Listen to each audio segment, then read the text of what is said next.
I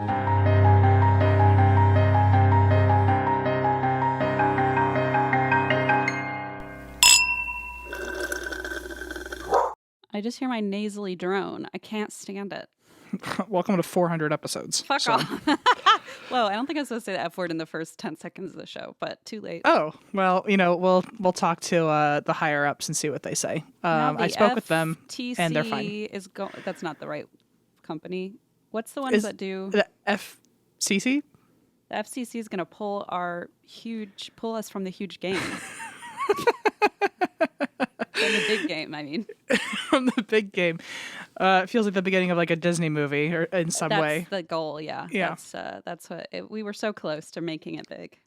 Yeah, that's okay. We'll do it again in the sequel. You'll see. They'll all see. They'll all see. Christine, your room looks a little more decorated. I don't know. For all I know, it could be like clutter is actually working for you, but it looks like you filled it out a little bit or you did something different. I haven't touched it in like 2 months. Really? Yeah. I've just been distracted by the stars in your eyes, so Is it the box of cables? No, I see I think I just haven't noticed the plants up until now. Yeah, those have been there before I even put wallpaper up, so those have been there a long time. Probably Are you sitting somewhere different? No. Didn't you used to sit in the corner? I sometimes do, like half, but for the last like several up in here, I think, unless I'm wrong. I've just never paid attention. So. Thanks. It's new to me. I'm having a good time over here. Cool. Well, I guess that's an ad for our YouTube channel. If you want to see how one box of cables has apparently changed the game. If you don't notice a change in my background in the next couple weeks, I don't know what to tell you. Yeah. Well, yours is just dark. Mine is clutter, as you said. So mine's a little easier to play I Spy with. Mm-hmm. Mm-hmm. That would be a fun little game, like hide little Easter eggs. Actually, don't look too closely, everybody. There's probably if you zoom in, I feel like there's so much just crap back there that like you don't know what you'll find. It really is like a mysterious I Spy game. As I started talking about the aesthetics of your room, you've put on your Mariska Hargitay investigation lamp. I have because I don't know. Look, it literally looks like one too. It's like, where were you the night of the big game? Why didn't we make it? I was on the sidelines. Actually, I got lost. I couldn't find the field. That seems more likely.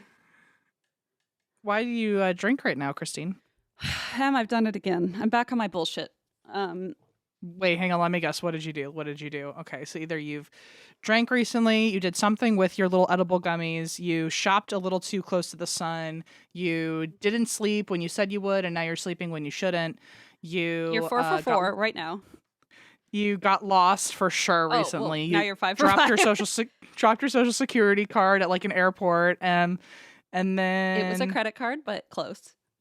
Okay, and also I know, I don't know, but this is the most likely that you got a little too curious about like one little piece of wallpaper that was loose, and then you tore apart your entire wall, and now you're going digging through it, and then you found treasure, and now you're on a quest to find the original owners of the house. That's been since day one. That's like my never-ending quest. That's like the quest that kind of supersedes all other quests.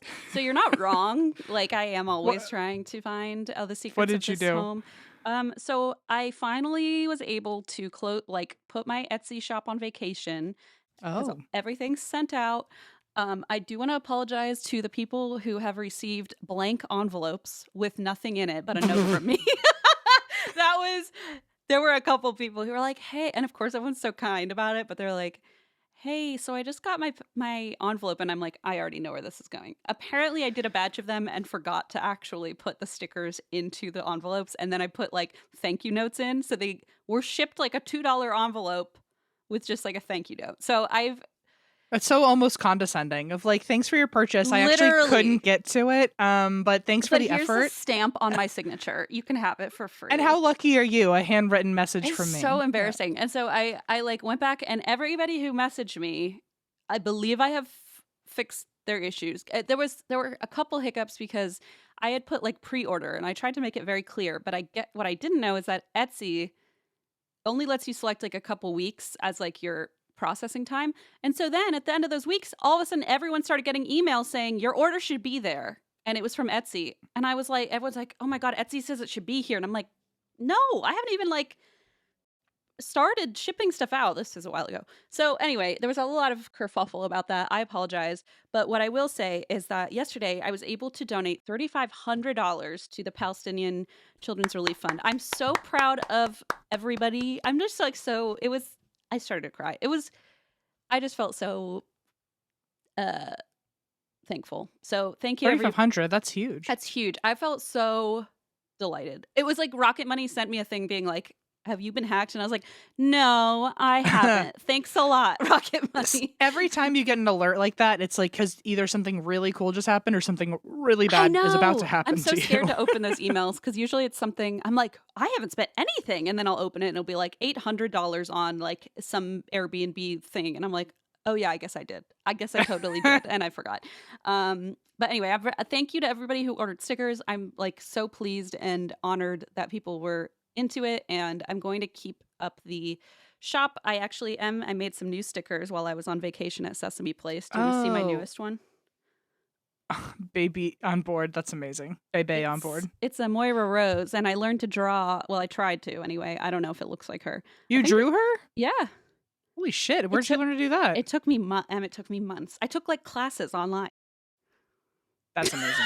I mean, the power of neurodivergence is incredible. I fixated so hardcore that like it took this. I started in February, and That's amazing. Fucking August. You should be really proud of yourself. Thank you. I actually put one on my car, which I've never I haven't put any of them on my car yet. So this is the first one, but it says Bebe. Oh, can you send one to me? I'll send one to. Well, I'll buy it from your Etsy shop, I guess.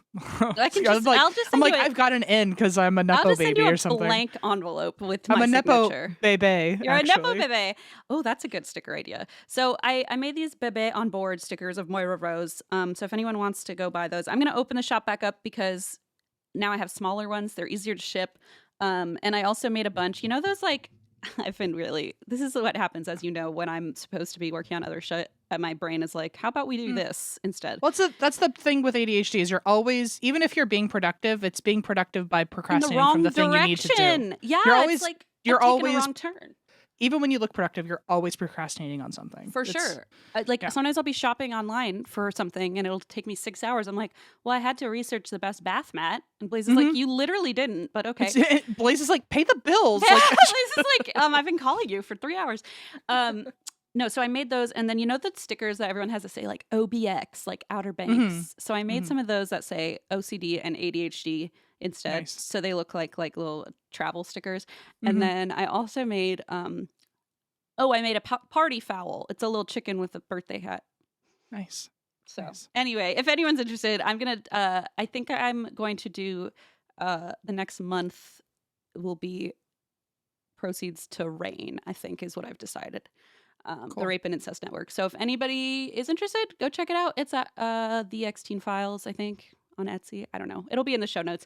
But I just want to say thank you to everybody who ordered stickers. It was like, it's so much fun. It's just like a nice little side hobby, and I can like learn to draw and color and anyway. Nice. I thought when you said I've done it again, I thought what you were going to say is I realized that this is too overwhelming and I had to shut it down. Not, I'm doing it all over I'm doing it more. Yeah. Okay. Well, great. That would have been the reasonable thing to say, but here I am not saying it. So. Well, I'm very proud of you. Thank you. I'm just really thankful for everybody who played along and was patient as I mailed them blank, like empty envelopes with my signature. I'm never gonna get over that. That's like what a like seriously unhinged thing to do. Like if I were like Tana Mojo or one of those creators, I feel like I could be like, what? That's not like, you don't want my signature? Too bad. You don't get a refund. Yeah, but I no, totally get it. I was just I didn't do it on purpose. It was just wrong, very wrong. Well, I'm proud of you. I'm sure it's going great. I'm going to draw you next. I can't decide what to put on it, though. Oh, God. Well, good luck. Thanks. Good luck. I made also a they be on board. Oh, shit. I was supposed to surprise you with that. Never mind. They be on board? I made a they be on board sticker, too. But I'll show you that later because I haven't ordered it yet. Precious. That's for you in your car. Thank you. I still have, I don't put many things on my car, but the one thing that I have on there is your follow me to Waffle House. I know. I love that you did that. That makes me so happy. I have quite a bit of, I get quite a bit of comments on that one. I mean, do people really follow you? The police sometimes, probably. Yeah. This one's trouble, they say. Yeah, said I don't like this Southerner or whatever. What's going on in that car? And what do you drink? I got my THC seltzer. I haven't opened it yet, but I'm thinking I'm gonna drink one since we're recording. What flavor is she? Black currant. Ooh la la. I don't know how I feel about that. What are you up to, Em? How are you feeling? I like to think I'm calm. I like to pretend that I'm calm, but really I'm like eating the walls, What? Is that a thing? Just very Is that a saying? I don't know. I just said it. Oh, I don't know. I'm not good at English, so I don't know. I don't know. And I feel like I'm in chaos and also stuck all at the same time. Same. But same. It'll pass. Will it? I hope so. Okay. I don't have any update except What that are I you just feel like drinking? I'm in a I feel like I'm in a vortex or something. I am just drinking water, but it does have the squeezy top. So that makes things better. Those are good. So, and I brought a second one because I feel like I'm in a chugging kind of mood, Yeah. Speaking of which, to all my thirsty little rats, I haven't told you recently, but in case you forgot, you need to be drinking your water. It is hot. It is summer. It is, I don't know, rat summer, whatever they're saying. And you need to be drinking your water because I don't want to see it. I don't see any of my little dehydrated rats on the side of the road. You know what I'm saying? So gulp, gulp. On the side of the road. Did I tell you I found a dead rat recently? It was horrible. See, that was one of our followers who didn't drink enough water. It wasn't. It was a dead rat. It was horrible. It was like I almost stepped on it, and it was like freshly dead. Well, it was in a stairwell too, so it wasn't even like outside. Yeah, it's always worse when it's always the worst when you see them like already kind of half deteriorated, and you're like, ugh, like now I have to. This one looked like a live mouse, and then we got closer, and we were like, oh no, he's dead. Which was like, I don't know. It was like alarming. So we're like, rat. And then we were like, oh, it's not moving. But it's so alive looking that it probably just fucking died. Yeah. That's awful. Yeah. It's also, there was, or on the road when you see like a squirrel who just looks like he's taking a nap in the sun. Oh no. Oh no. Yeah. Ugh. It reminds me of the. You want to tell me a story? Okay.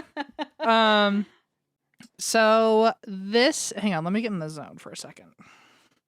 AutoZone. What's the other one? O'Reilly Auto Parts. O'Reilly's Wrecker and Burger. What now? I'm just singing local ones now. Oh, I thought you were going to say Auto Parts, and then I was going to go, ow! Ow! Perfect. Honestly, got it in one take. Thank you. Thank you. I'm glad we did too, just in case. Also, yes to all of you. I hear your cries about O'Reilly's Auto Parts and how if you type in 1.21 or whatever, you get a flux capacitor as one of the products they sell. I know. I know. Obviously, M knows. Obviously. Yeah, it would be wild if you didn't know. It's one of those things. I get a DM, I think, at least once a week. I mean, and every single time I'm like, do you think I don't know this? Yeah, it's nice people are thinking of you, but yeah, they should have more faith that you already know about it. That's how it feels. It's like, I'm grateful that you thought of me. I'm grateful you thought of me, but also it's like almost a little condescending that you think I wouldn't know this already. Right. You know? Yes. It's such a weird fine balance because I'm like, thank you. I do appreciate it, but also I'm like, you can't possibly think I didn't know. You know? Yeah, and then it's awkward because you're like, yeah, duh. But it's like, you don't want to be an asshole, right? So you're like, I know, thanks. And there's no good response. It's like the time Eva told us about a dog she had heard of. Oh, God. Called Noodle. And we were like the one with like 40 million followers on TikTok. Yeah. And she goes, my friend has this dog. And we were like, or my friend, I don't know. It was like in the alumni thing. And I felt so bad because I went, yeah. Like I felt like such a bitch after that. I was like, I reacted so strangely because I was like, well, Eva was telling us had no awareness that this dog was actually famous and was just saying like, oh, I have a friend. And she was saying, she didn't really say I have a friend who has this dog. It was phrased like, oh, there's this dog named Noodle. And we thought she was talking about the fact that it's a famous dog, but she was just trying to say like, I have a friend who has this dog named Noodle. So then it got it got Well, no, so Ray complicated. apparently knew the owner or something. It was like, because the dog went to Emerson. Well, the dog didn't go to Emerson. The dog's owner went to Emerson, and Eva was like, oh, it was in the Emerson newsletter. And we were like, well, probably because it has 40 million followers on TikTok. But we were like, Eva said the dog went to Emerson. I think so. I'm pretty sure. Yeah, we all ended up teaching each other something in the felt crossfires. Bad, what do I fucking know? I know nothing. I know Brat Summer. That's as far as my current knowledge goes, and it's already August. We're already late on that. So anyway, I apologize to Eva for that, and also I apologize to everyone who's getting a response from M that's just an eye roll emoji. It's not an eye roll. There's only so many times I can heart the same link. You know what I'm saying? Like, I'm just like, I know. I'm shocked you even. I open messages. I don't even open anything. I get too overwhelmed. I open some. I have to be in a certain mood, and then there's times where I don't, and I go, I just need a break. Anyway, O'Reilly Auto Parts. Why were we talking about that? We weren't. We just were singing it. What was the other one you sang? The Wrecker and Burger, the comfort. Okay, hold on. That was so off key. Yeah, make it sound good. No. Wrecker and Burger, the comfort zone. Oh, I love that. You hit that. That was nice. Zone.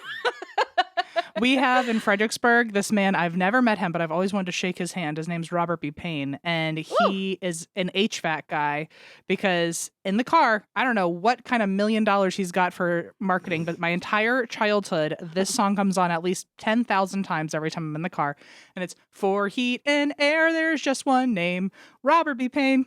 And I, for my entire life. Why that makes me so mad? It's not even a rhyme. It's a slant rhyme. I know. But you know what? Robert B. Payne got his fucking message across. He got his bag. You know what I mean? Yeah, he sure did. Anyway, if anyone happens to know Robert B. Payne of Fredericksburg, Virginia, you shake his hand for me. His rhyme fucking sucks. Okay, well, yeah, give him like the good, like do the sandwich thing where you compliment. But make it an open face sandwich where it's just an insult at the end. Shake his hand, and while you're shaking his hand, let him know that his name does not rhyme with the word name. Perfect. And then just like let him react to that however he needs to. Actually, don't even let him. Just leave. Okay. Actually, how about everyone in Fredericksburg, let's get together and make a billboard for Robert B. Payne where we're giving him marketing, but really it's where we just write, your name doesn't even rhyme with name, so what are you doing? That way everyone gets what they need. I'm just going to make a limerick. There once was what's his name? Robert B. Payne. There once was a Robert B. Payne who thought his name rhymed with... Name. A name. There once was a Robert D. Payne. B. Payne. There once was a Robert B. Payne who gave my ass a pain. Well, that doesn't sound good. Don't say hello. That. Okay, go Robert. Who was a pain in the ass. There once was a Robert B. Payne who thought he was rhyming his name. But instead of a rhyme, it was slant the whole time. And now my brain is in in pain. A lot of pain. Yeah. Shut up. Let me finish. You always cut off my limerick at the end. You're the bane of my existence. You're the pain of my existence. I feel like you could say Robert B. Payne. No. I'm yours so is mad better. that you cut off my limerick. Now nobody even heard the ending. It was good, guys. I'll email just had Robert, to have though. the last word. I'm about to have a lot more words because I do have a story for you, and I think you're going to like it a lot. This is the Irma Hotel. Ooh, okay. It sounds like a trendy boutique hotel nowadays, like the Lyle or like the Emma. You know, they all have these like fancy names. Yeah, Irma. I feel like only certain names can do that, though. I feel like the Christine makes sense. No. I feel like no, but that's also like a car. Eva Hotel. Eva Hotel totally works. And Eva Boutique. M. But I know Emma Hotel. Okay. Yeah, I don't think I'm getting a hotel named after me. Maybe like a Schultz Hotel. A Schultz Hotel, maybe. Okay. This is an Old West story, so I'm gonna need you to get really excited. I am. Okay. This is it starts in 1895, and before we get into it, I need to tell you that about a half of this story is me just doing deep dives on the Old West. So you're gonna have to really commit to the joy, because I really don't talk about the Irma Hotel all that much. I really just talk about people. So Irma who? Tell me about the Wild West. So in 1895, Cody, Wyoming is founded, which is where Irma Hotel is. Cody, Wyoming is founded by William F. Cody, aka Buffalo Bill. Oh, hell yeah. And he's the one who built the Irma Hotel. So he's the CEO of Irma. I'm sure that's what he was called, yeah. And so this is now where I go into a deep dive about Buffalo Bill. And by deep dive, I mean... I was like, how deep? Deep enough that it is definitely a section of this story, but not deep enough that like anyone who's a true Buffalo Bill fanatic is going to be impressed. But anyone who doesn't know about Buffalo Bill is going to have a good just time. Don't show your stepdads, because I'm sure there's plenty of Nova Yes. PBS specials that have covered this extensively. Yeah, a reminder that whenever I do a 101 or a deep dive, this is I've never once claimed to be like working for the Smithsonian. We're just except for that time you claimed to be working for the Smithsonian, but that was different.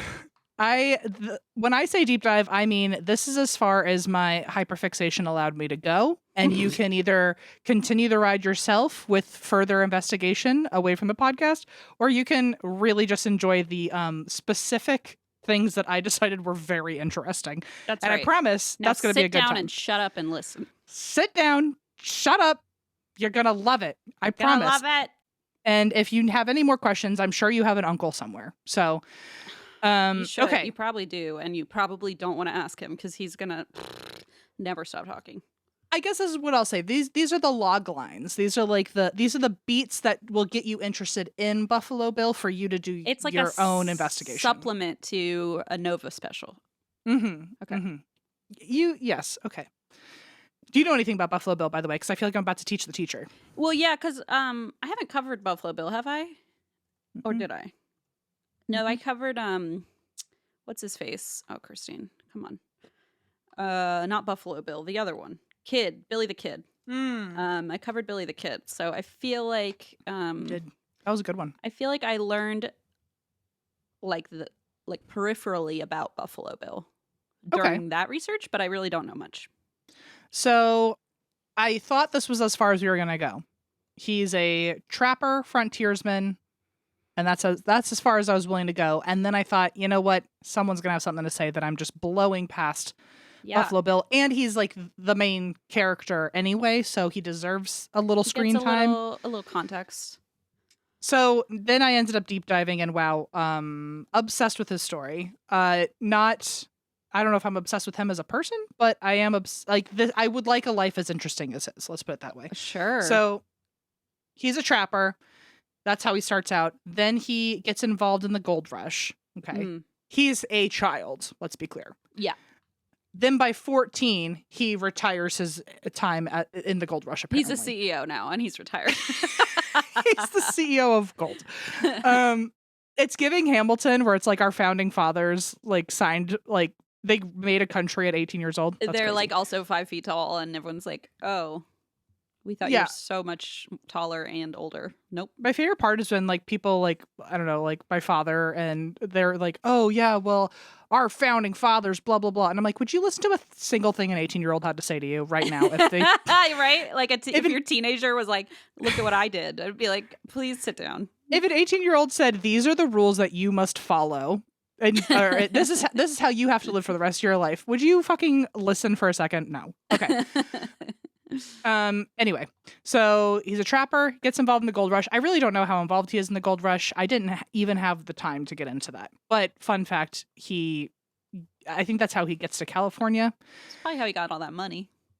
Well, you'll see. Oh. Let's put it this way. He's a real mover and shaker. He's got a little toe dipped in everything. Okay. So, all right. when he is a part of the gold rush, this is at the same time, this is around 1860, when California, maybe because of the gold rush, I don't know what the hell was going on. It was a busy era, the 1800s. 1849, dude. 49ers. Yeah, and so I'm assuming the gold rush is somehow involved in this, but about 10 years later is 1860, which is when California decides that they need a newer, hotter, fresher, brat summer version of the mail system. They're like, things are just moving too fucking like slow. Postal mail? Like postal mail. Oh, okay. They're like, we need a new mail route. We need a new way of getting things there that's faster than what we've currently been doing. Aha, let's create the Pony Express. I see. And I always heard the phrase Pony Express only until yesterday did I realize it's literally express by pony, where people are riding ponies. What did you think it was? I don't know. I didn't know anything about it. I just heard the phrase and I knew it had something to do with the mail. Ponies. I didn't even know thought if it you was were like, about to tell me. I had no idea until now that there were no ponies involved, and I was going to be like, man. No, I just heard Pony Express and I just thought like, oh, that's a type of mail. I don't know. Like I knew it was like a historical thing, but I never thought about it. I never spent time looking into it. I just heard Pony Express and thought it was like phrasing or something. Never occurred to me a horse was involved. So here I am at 32, admitting that out loud. So before you think I'm stupid, I know I'm here. I mean, I don't know that anybody knows that. I just was really bummed because I thought you were going to tell me there were no ponies. So now I'm excited that there are that I was right about that. No, actually, now I'm an expert on ponies. It took a day, and now I know what's going on. So, 1860, California, they create the Pony Express. Basically, what they decide to do is that they create these post stations every 10 to 15 miles. It's essentially U-Haul, but ponies. And they every 10 to 15 miles is what one horse is allowed to do in your traveling. You're a mailman on a horse. You get 10 to 15 miles, and then the horse may get tired, so you have to switch out the horse. So at every post, you get a new horse. I see. Oh, you're like switching them out. Okay. Yes. And this, I don't remember how far it extended, but it was to Montana, Missouri. It was an M state in the middle. It was an M state. But that's as far as the Pony Express would go. And so at your longest trek, if you were starting from one end to the other, it would take 75 horses to get you. Whoa. To get your mail across. And I don't know if that was apparently I saw two different sources. I'm guessing both are kind of true. I should have looked up a third one. But either you're a postmaster for that 10 to 15 miles and your whole job is to get it to this place, and then someone takes a new horse and goes this way. Mm-hmm. Some people would literally just take the whole route themselves. They would hop from horse to horse and get you there. So, or get your mail there. Oh, okay. Because you know how now it's like, oh, my mail gets to this packaging center, then this packaging center, and they're all different people who get my mail to me. So this would be sometimes people would just take the entire trail themselves and get your mail to them. All right. Well, that happened in Bill Cody, Buffalo Bill's situation, because he becomes a rider for the Pony Express, and one of the first times that he is given some sort of specific notoriety as a frontiersman, and he like really makes his name, is a day where he is working for the Pony Express, and his relay stations have been burned down by indigenous people, apparently. I don't know the actual history to this, but that is the story that's being told. They all get burned down, and he had to keep moving without switching horses, without someone else maybe tag teaming in and taking the rest of the mail with them. He was like, nope, this is just me and my pony. We have nothing to do with the mail. Don't mind me. I'm just passing through. Yeah. Just passing through. So yeah, for all I know, he was supposed to just stop there and then someone else was going to grab the mail and keep it moving. But it was up to him because all the stations had burned down. So he was like, I got to get this. How important was that mail? Like, what did he think was in there? I mean, he probably wanted to get out of there. That's fair. So the thing that makes him like so quick to fame in this era of his life is because there was nobody else and there were no other horses, he rode 330 miles in under 22 hours, so in less than a day. Holy shit. Oh, this is one of the things that made him like known as a frontiersman. So I did the math. He was moving 15 miles an hour the entire time. I did more math, and the average horse can move 30 miles an hour. So the horse was going about half its speed. Okay, so it's not like they were galloping the whole way. I feel like this is a question that might be very dumb on my part, but are all ponies horses, but not all horses are ponies? Like how do you know a pony is different from a horse? Are they different? I don't know how true this is. I feel like a pony would be slower than a horse, but I could be wrong. I don't know. I also kind of think that maybe the Pony Express is just a cute way of saying horses are involved. Oh, okay. You did say you were going to be today's expert on ponies, so I know what I said. Feel like you should at least know if it's a different animal than a horse, but I'll Google it. Is a pony a horse? Pony is a small breed of horse. Okay, so it's a type of horse. Interesting. Let's see. The Pony Express used regular horses, not ponies. See, okay, so that's silly that they would even call it that, but whatever. I don't know. If I had like a dog company, I would use the word puppy. But mean Puppy dogs. Express. Oh God! If there was a Puppy Express, that to me means someone's mailing me a puppy dog, and I would like to sign up on that list right now. Right, but don't put it in the mail. That seems like a bad idea. Oh, it's like the mail, but with holes in the box. Yeah, nope. Or like, Don't do that.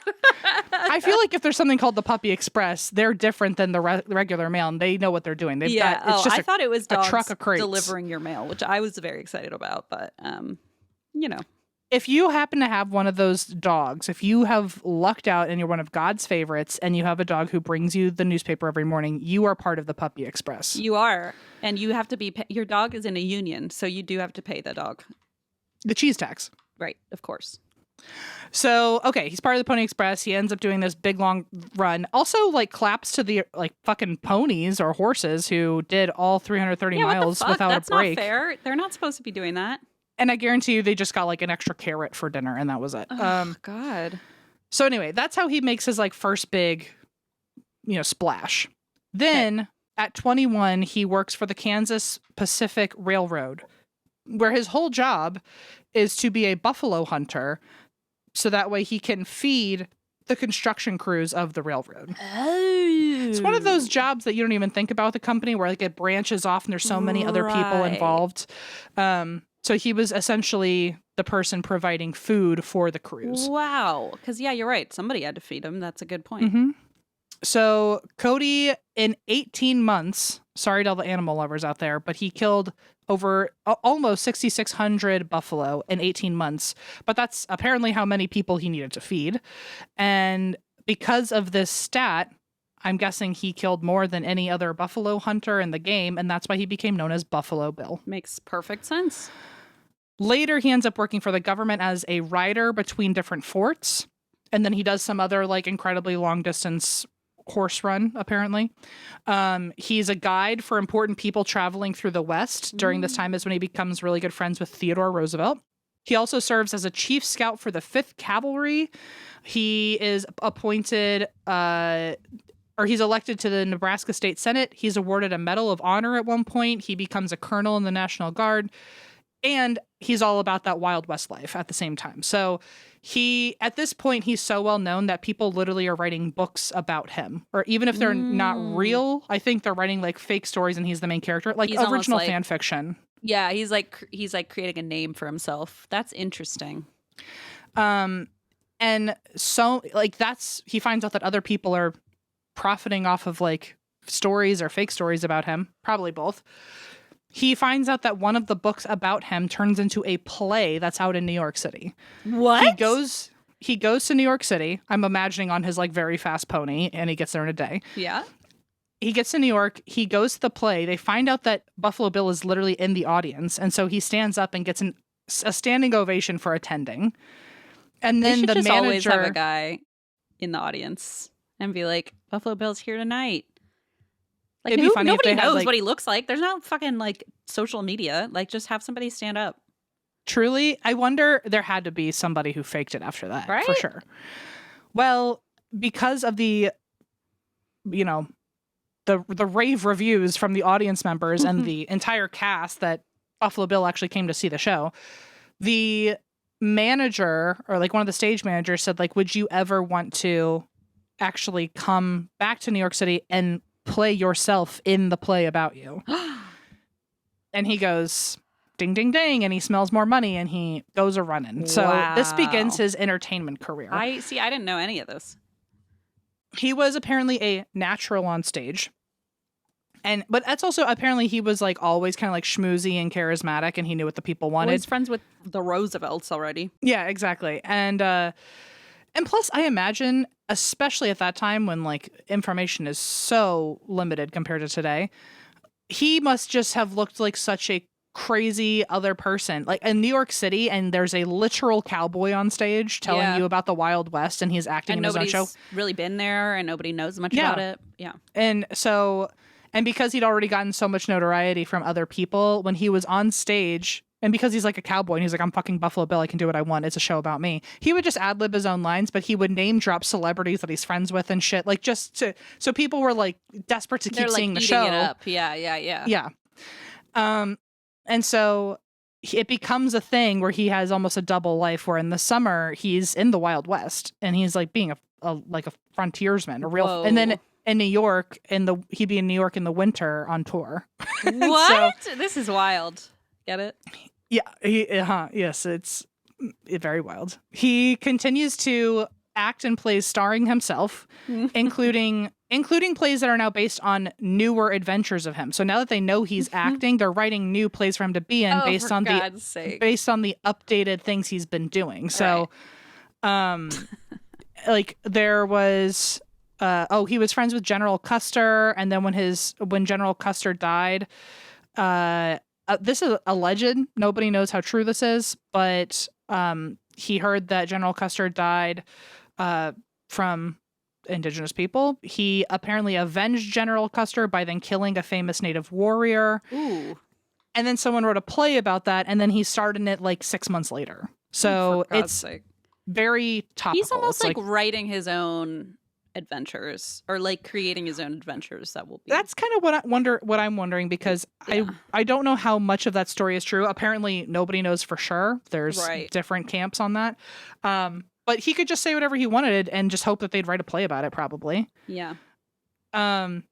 So the next summer, he leans more into his cowboy lifestyle when he's not on tour, and this gives him a new idea to merge his cowboy life with his stage life. Oh. And this results in him creating Buffalo Bill's Wild West show. Yay! And it was essentially the blueprint for future rodeos, because he spent the next several years touring the country with trick riders and sharpshooters, and he would have other famous people in that lifestyle out on the road with him. He had Annie Oakley out there. Wow. And it was so successful that he took the show to the UK for years, and he ended up building out a team, because this is another thing where you don't think about all the people branched out at the end that make something possible. Right. He had a team of 600 people he was touring with. Shut the fuck up. And hundreds of animals. Holy shit. I didn't write it down, but there was some newspaper article. Imagine that godforsaken boat ride to England with all those people and animals. Oh my Lord, I would die. Apparently his team was feeding like 640 people on the road or something. And during his tour, his UK tour, he even performed for the royal family. And I guess because they were the royal family, he was like, come on down and be a part of the show. And he, in the show, drove a stagecoach, which at one time all held Buffalo Bill, the Prince of Wales, the King of Belgium, the King of Saxony, the King of Denmark, and the King of Greece, all at once. They were just all in a car together, hanging out. Like a clown car for clowns. Like a clown car. Got it. Like a clown car. And on another future European tour, he even performed for the Pope at the Vatican. After that, Buffalo Bill brings the show to the Chicago World Fair. He partners with Bailey of Barnum and Bailey Circus. Oh. And eventually he is, quote, the most well-known American in the world. That is bananagrams. I had no idea about any of this. So apparently when he was in the West, whenever he was staying in the West, he really loved the town that would become Cody, Wyoming after him. And he loved the area so much that he even made like development deals and like investment deals with people who were trying to grow the area. And he made kind of I'm assuming this was just like a promise and not like an official contract deal. But he said, wherever I go when I'm on tour, I'm going to talk about how great this place is. And hopefully it brings people here and builds revenue. And then the town will really grow. Smart. So while he was on tour, all he did, it was basically like his Hello Fresh. He would just like be like, oh, and by the way, check out Cody, Wyoming. And then it apparently worked. And so trusting that the tourism would continue, he was like, I'm going to profit on this too. And I'm going to help build one of the first hotels here. And people will come to a town, which is now named after me. Mm-hmm. And people can come hang out and see how I live in the Wild West. I mean, that makes sense. Yeah, and in the town that you hang out in when you're not on tour. And live like you, amongst the stars. Amongst the stars. They're really real. So that's my deep dive of Buffalo Bill. And because he's trusting in the tourism and he built his hotel, he had several children. I think he had multiple daughters, but at this point, a bunch of them had already passed away. He only had one daughter still living. Her name was Irma. And so in 1902, he built the Irma Hotel in Cody, Wyoming. That's cute. So he spent $80,000 on the hotel, which today would be $3 million. Holy, okay. And he afforded it with the money he made from his Wild West shows and, all of his little hands in pots. So it was called by some the Grand Old Lady of Cody, the hotel. The Grand Old Lady. It's a weird thing to say. Yeah. And I wonder if back then it was just the Grand Lady and now it's the Grand Old Lady. And it immediately became like a social center of the town, probably because the town itself was still being built up. And the town doesn't even exist before now. So yeah. So I think he turned the hotel into basically just like a marketplace for everybody. Yeah. Epicenter, that's a great word. Many who came to Cody were either Buffalo Bill fanatics. They were summer tourists who wanted to check out Yellowstone National Park. They were big game hunters, or they were businessmen in mining and ranching. Think about like if that started now, it would be like a Great Wolf Lodge or something, and people would be like, "I know, oh, I want to go to like this celebrity." Like I don't know why I'm throwing all these influencers. Like I know anything. Like I said, Tana Mojo earlier. I'm like I don't know anything about her. I was impressed by that. I let it slide. I wasn't gonna say anything, but I was impressed. I feel like, and then I like slandered her. I was not trying to do that. I was just saying if I were some like big name, I could send out my signature, but I'm not at that level. Is what I was trying to say. But imagine if like Logan Paul started the Paul Hotel and everybody else was like eye roll, like, but then in 200 years someone's covering it like, and Logan Paul was an entrepreneur and businessman and he had a line of drinks called Prime Energy and he opened this hotel and it became a sensation, and like now we're all like how tacky, I know, but in 200 years it'll be like wow, a piece of history. I'm sure someone back then was like, this guy's running a fucking hotel. You like hear your neighbors are summering in Cody, Wyoming, and you're like, oh God, like they're such followers, They're like, Cody, Wyoming, I grew up with the actual Cody and he wasn't all that. Yeah, for real. I know. It's like big whoop, this guy. I feel like he's like a celebrity of his day. Anyway. Although I have heard from, the internet. I've heard from people. You've heard? I haven't. I've heard from the internet. And keep in mind, these are people who are incredibly biased and really like him. But they all said that he is apparently such a nice person, where like even his own manager, when he was doing the Wild West show, would get so mad at him because he would stop the show to help people, or he would give the proceeds to certain people areas. That he ran over with his big car of clowns. Maybe with his like 80 buffalo that followed him. Yeah. Yeah. But it sounded like he was an inconvenient person to be representing because he would go out of his way for other people. Although I don't know what that means. I'm sure historically there are many sides to Buffalo about Bill. Logan Paul. All right, maybe I'm wrong. I was making a joke, but never mind, it didn't land. I got it, but joke landed for sure. He ended up staying here at the hotel whenever he was in town because he would whenever he wasn't on tour, basically. So he built it almost for himself as like an apartment when he was in town. Nice.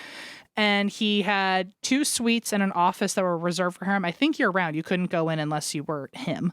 And he even held tryouts for his Wild West shows near the hotel. Cool. So people could also come in and stay there while auditioning for him. Cool. It was actually a really smart business move. Fun fact, the bar that is still in this hotel, the hotel still exists, and the bar is made of cherry, and it is a gift from Queen Victoria when he was on his UK tour. Oh my gosh. And the dining room was originally the hotel's saloon. Love that there used to be a saloon. And here's my favorite fun fact, which I think you'll get a real kick out of, is that there's apparently a buffalo head in like the lobby or something that it was like a carving, like a statue, I guess. It was hand carved by a man who had never seen a buffalo. Shut up. Shut the fuck up. That's amazing. So you go in there and you kind of go, huh, like what is that? Something weird about this buffalo. Apparently it kind of looks like a sheep. But I guess it does have that like furry. Somebody could be confused by that, like a little furry collar. But I love, like, I want to know how. So the other parts of the story is apparently he like carried it like across the ocean. He like wouldn't let go of it. He held on to it until he could finally mount it in this building. But like, what's the story? Like, who saw that? And like, did you feel bad for the guy? Commission the guy? Yeah, was it like did you already pay for it? Yeah. Did he was he like Leonardo da Vinci? Like you just swung into him while you were at the Vatican? Like, what was your story? What was their meet cute, and why was it so significant that no matter how ugly this thing was, you said, thank you, I'm going to hang it up in the fucking lobby? Or is that why you love, like, how I get attached to things that are missing an eye or something? You know what I mean? Like, is that what it was? Or imagine if Buffalo Bill really thought that this guy was going to carve him a real fucking buffalo head, and then he saw it, and he went, thanks. Thanks so much. And then people kept trying to do something with it, and he's like, no, I think I'll just hang on to it for now and not display it. It was I don't know the story there, but apparently the man had never seen a fucking buffalo, which I love. That I mean, proof that like how powerful the internet is and how like unlimited our resources are now. You're an artist literally doing a piece on buffalo, and you just get to fucking guess what that looks like. No, and like I feel like we take it for granted that like we've seen a buffalo, because like in what other universe would we see a buffalo if we were living in the 18 whatever in a big city? When would you ever see a fucking buffalo, you know? And you're just like, I just gotta hope that I'm right. Like, what do other people say? And then just kind of put like the group think together. Yeah, or like on a drawing from someone else's drawing. I don't know. It just seems like there's no good way to do it. It's like an uncanny valley buffalo. Yeah. I would love to see that. So in 1913, which the place only opened in 1902, so this wasn't very long after it was open, Buffalo Bill, he signed the hotel over to his ex-wife. I think there was like some sort of divorce settlement situation going on. And then 4 years later, he died. The hotel was foreclosed on, but then it was sold at an auction to someone who sold it back to Buffalo Bill's ex-wife so she could live there until she died. Oh, that's nice. Yeah. Then new owners took it over until the 60s, and then by the 70s, new owners made sure that it was added to the National Register of Historic Places, and any restorations or renovations that they've done, they've tried to keep it within preservation guidelines, and so it may look antique, or it may be modern, but it looks antique. That way, I love it still looks as it did. My dream aesthetic. Your dream aesthetic is modern antiques. And today the hotel is still a hotel. It's also a restaurant in the dining room. And it offers weird experiences. It's got a Mother's Day horse auction every summer. Oh. Or every spring. And they also have, a lot of sources said this was nightly, as in year-round, 365 days a year. The Wild Bunch Gunfighters Wild West show. Shut up. Right outside where he used to audition people for the Wild West show, you can now see a reenactment of a gunslinger fight. Stop it. Although a lot of people did not promote that well, because there were some sites I was looking at where they said, like, you can watch a gunfight for free. And I was like, I could probably do that in a lot of places. I could also do that. Yeah, I've been there, done that. Thanks a lot. But they were just framing it weird, and I was like, what the fuck is this show? And then I had to find, I think it was like, it's like a cowboy reenactment situation. Yeah. So in the Irma Hotel, there's 4 main ghosts that people experience. One is Buffalo Bill himself. People say that they see him wandering the halls. He's standing on a balcony a lot of times. He'll be checking on the staff. Like, people will sense him around when they're working by themselves. People will hear knocking on the walls, footsteps in the hallways near his old room, and staff will see him drinking at the bar. Love that. I would like to know what his drink was, and I hope there's like a discount or a special be for that. or something.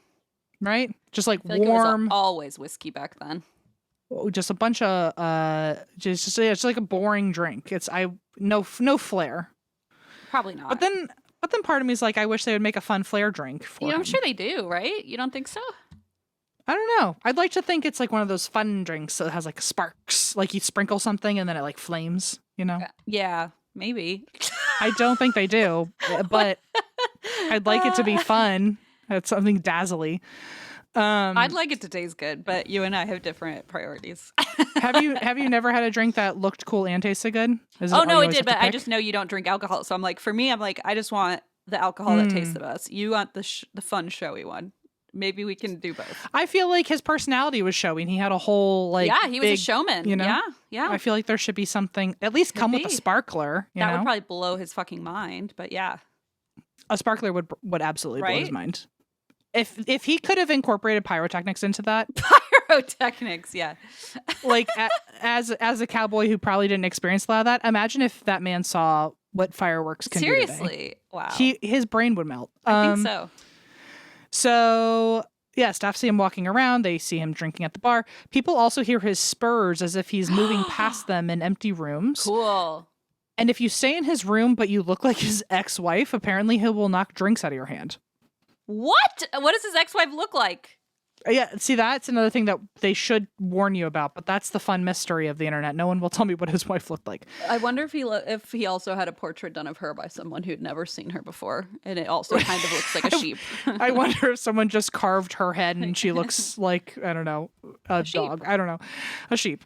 Yeah, so apparently women who have gone into his room that look like his ex-wife, they feel like someone touching their arm, like smacking their arm. They've felt their drinks get knocked out of their hands. Things have happened and they only get stopped once, like, their husband, yuck, tells the ghost to like respect their wife while they're staying in the room and that they'll be gone shortly. And then all of a sudden the activity will stop. Ew. Some staff have even seen him in the reflections of mirrors in the dining room, which he really seems to like the dining room. That's also where the bar is, remember? That was the saloon, was. Right? Yeah. Yeah. So a lot of experiences happen there. He's also apparently known to knock on the door in the morning, knock on your door, as if he is doing the old school version of like a wake up call before there were alarm clocks. Doing his morning rounds, like everybody up. Yeah. So it sounds like he's residually still doing wake up calls for people. Wow. In room 16, this is another ghost. People say that his daughter Irma haunts this room. This was actually her old room in the hotel. Cool. And the room is named after her now. It's called the Irma Suite, I think. And she, I think, died in this room. She definitely died in the hotel, but I'm thinking it's in this room. Do you know if she was older or was she? No, she was 35. Oh, shit. It was during the flu epidemic. And then days later, her husband, who, fun fact, was the hotel manager at the time, also died there of the flu epidemic. I think it was pneumonia that they got from the flu. So. Right, okay. People in this room sense a very warm, friendly presence. Sometimes they see her rocking in her rocking chair. That's kind of it. People just say that they know she's around, but they don't really feel anything bad, and they just kind of sense someone watching them. I can get down with that. Yeah, of the ghosts, give me the one who she just wants her rocking chair, and I'm not trying to mess with that. Yeah, no, I'm not gonna sit in that thing. I do wonder, is the rocking chair in the room or is she appearing with the rocking chair? Oh, I hadn't even thought of that. I was going to say it's a hotel's fault for putting a rocking chair in there, but you're right. It could be a ghostly rocking chair. It's like she's going to the function and bringing her own lawn chair because she just doesn't trust what's going on there. BYORC. Mm-hmm. Bjork. You get it. That's what Bjork stands for. Oh, okay. Good. I was always kind of wondering. Bring your own rocking chair. So another spirit here is said to be more intimidating. This is probably the darker spirit in this hotel. Apparently, it likes to make people have that sense of like doom or like it's an ominous kind of feeling. It's never hurt anybody, but it freaks people out. He's said to harass. He was said to harass people in life. So so we know who it is. There was no name. Oh, this is one of those things where I'm like, I think just the game of telephone has bastardized whatever's going on because I also don't know if this is like just part of like a scary story, but they say that this entity, when alive, would harass people and was probably an old outlaw because he was known for hanging people out of the window by belts. But they don't have his name. Hanging people like by their neck? Like hanging them? I don't know. For all I know, it's like just holding them over the, like to like threaten them and like holding them God. I thought by their belt. I don't know. It could also mean hanging them by their belt, but who knows? It could. It feels like a difference you would want to clarify, people, but I guess not. It's all bad and vague. Just like he used to hang people over the window by their belt. Nothing good, yeah. Apparently one investigative team came in and they tried to talk to this spirit and asked if all this was true. And they apparently got a bunch of like confirmation responses to that. But I mean, it's still like, why is no one asking what this guy's name is? So, yeah. Or if they did, I certainly didn't see it. I was looking around for quite some time, didn't see it. So The final ghost here is the most famous one, and it's in the most haunted room of the hotel, which is room 35. So room 35 is the most haunted room. There is a soldier that's said to be seen here, and he likes to prank people that are seen here. No. He has appeared to people in this room only from the waist down. So you just see a pair of legs walking around, pair of gams. I hope he's wearing pants. He is wearing pants, and people can tell that he's a soldier because of the pants and his sword. Oh, that is sword. Wink. Wink. Yeah. What's scarier is that it's just like a pair of moving. It's just a moving sword. It's just a sword flying through the air. Yeah. Excellent. One guy staying here heard a crash in his room, and he saw a sign had fallen off the wall. So when he hung it back up, it then like flew 20 feet across the room. Faucets will turn on and off by themselves. Toilets will flush on their own. Items will move or rearrange themselves. People have woken up to their clothes in a pyramid at the foot of their bed. Ew. And people will wake up to something cold touching them. Wah! Stop. It's a sword. One time, someone saw the soldier actually walking around the room and then leaving the room through the closed door. So walked right through the closed door. And it's always just the pants? Always just the pants, apparently. What? Throughout the hotel, this is just general ghosts. Now, people claim that their items disappear and reappear. Electronics die or temporarily die. And then as soon as like you try to recharge them, they're at full battery. People hear voices. People have also said that they see people who aren't there in the dining room. So it looks more full than it is. Shining. Staff have actually said that they've seen guests sitting at the booth getting like ready to order. And then when they approach the table, they vanish. The people vanish in front of them. Ooh. That's because you and I went and there was not a tasty drink that had a firecracker in it. And we said, that's what I'm saying. This, I'm out. I'm like, oh, so I could just get what? Water? Yuck. Like, I'm dining and dashing. Bye. And then there is a photo, I think still hanging in the lobby, probably under this like fugly buffalo head. And it's an early picture of the hotel. And only sometimes is there a shadowy figure seen in the corner of the photo. So what? That's giving goosebumps or something because like there's like only sometimes there's this it's thing like in the picture. disappearing, reappearing character in the photo. Does it have like a face or is it just like a shadowy just a silhouette? shadowy figure I in wonder the corner. who that is. They think it's Buffalo Bill. That's what they say. Oh, is he in the photo? He's not in the original photo? I haven't seen the photo. Oh. I don't know. But they're like, maybe it's Buffalo Bill, but like it could be anything. Okay. But I do think that's like very Twilight Zone or Are You Afraid of the Dark or something, some hokey horror thing that you've seen like as a little kid. Cliche. Yeah. Yeah, like disappearing in the picture and showing up sometimes. Anyway, so those are the main ghosts at this hotel. They have made efforts to cleanse the hotel from the spirits, and it apparently has not worked. So I don't know what that means. Anyway, here's where that's the ghost. This is where the story could end, but I need to finish on this deep dive that I did. Please, no one's stopping you. Of the 15 original rooms of the hotel from the 1900s, I think all 15 still exist. They are known as like the original rooms, and to mark them as original rooms, they are named after Wild West icons of the time and local pioneers of the area. Got it. So there's your classic Annie Oakley, Calamity Jane. There's Buffalo Bill. So you got your famous cowboy situation. Then there's some other rooms that are named after like local frontiersmen and trappers who are really good friends with Buffalo Bill. Boring. Nothing interesting about them. Nothing to see here. Then you got some people who have like a fun fact about them. So room 14 is dedicated to Agnes Chamberlain, who is the wife of the town's first dentist. Okay. Then there's room 16, who is named after Irma, Nepo baby. It's just the daughter of the Buffalo Bill, and it was her room. So they didn't even have to. The daughter of Buffalo Bill. You know what, Em? You sit down.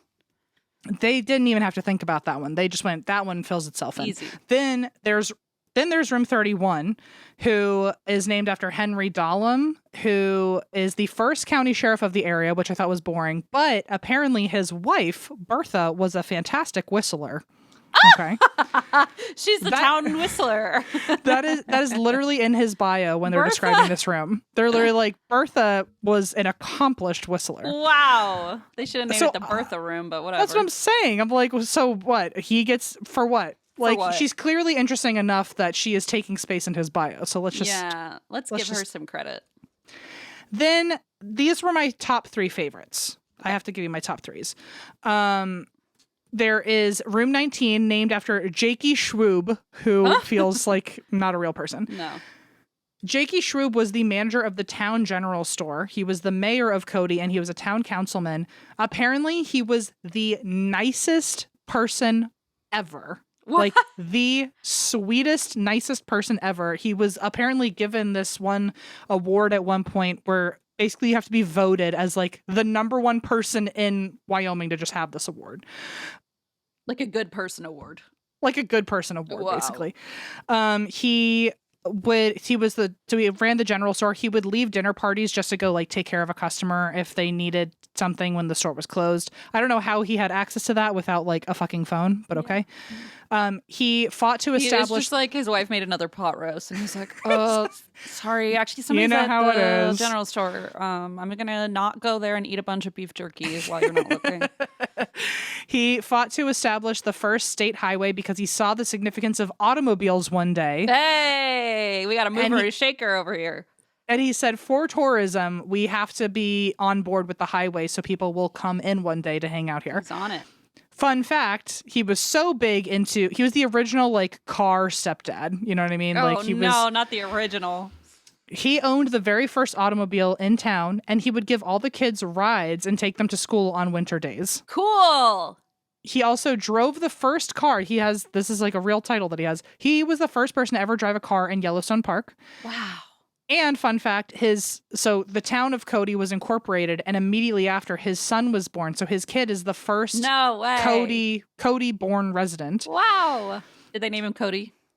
I hope so. And then in 1901, there was an effort to start a town band to bring people in, and Jakey joined even though he doesn't know how to play an instrument. He just wanted to be in the band. Oh, Jakey is the person this room is named after.